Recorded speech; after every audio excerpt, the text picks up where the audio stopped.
All right, guys, we're going to look to find the Taylor expansion of f of x equals cosine x about x equals pi over 2. It's very similar to what you guys did yesterday, except instead of Maclaurin expansion, that's when x equals 0. We're looking around x equals pi over 2. Not much changes. You'll find the Taylor coefficients are a little different, and the pattern will still be the same, but it'll happen at a different place. So you'll notice something pretty interesting, especially since we're looking at pi over 2. You'll notice the cosine and sine will kind of start to look similar.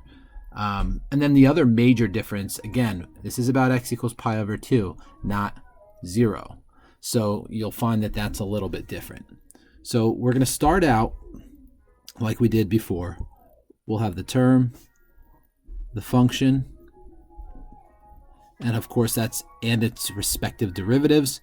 And then we're going to look at x equals pi over 2, right? So instead of at x equals 0, we're going to be evaluating at pi over 2.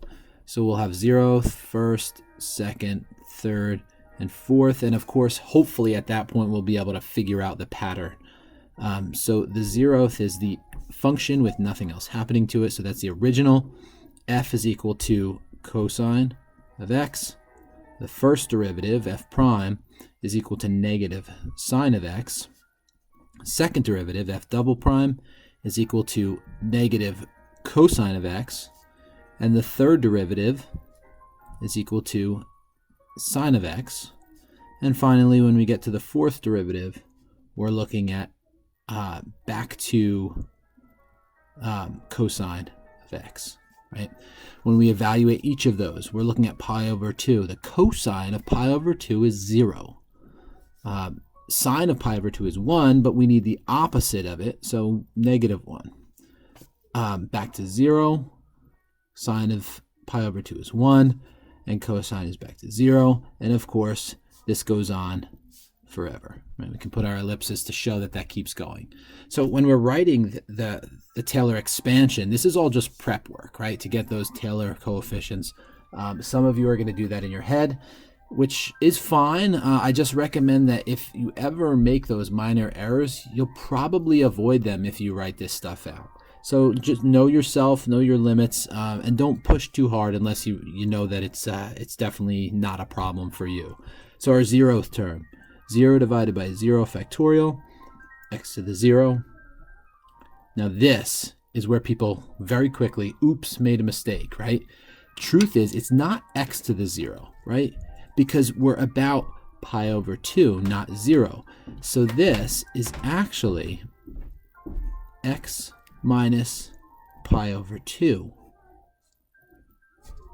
to the 0, right? Don't forget about that. So this whole thing, normally we just have x, but because it's around something other than 0, we have to make sure that we adjust that factor, right? So our second term is negative 1 over 1 factorial times x minus pi over 2 to the first. See the difference?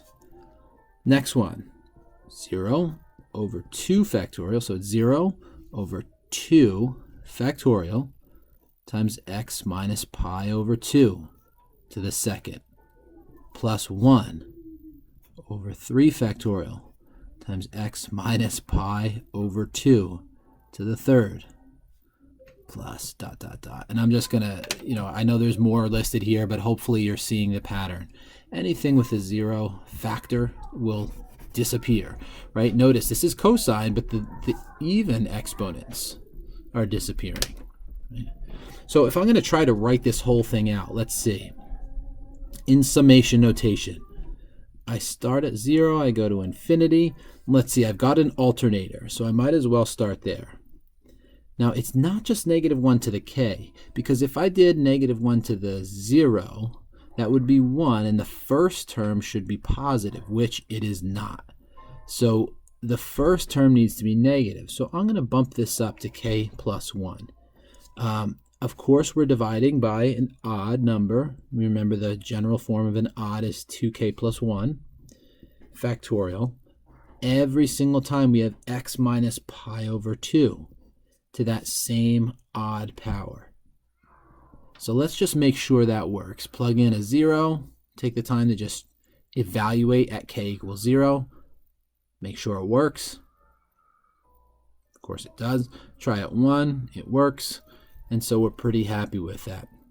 So there's our Maclaurin expansion of f of x equals cosine x about pi over 2 instead of at x equals 0 like you did yesterday.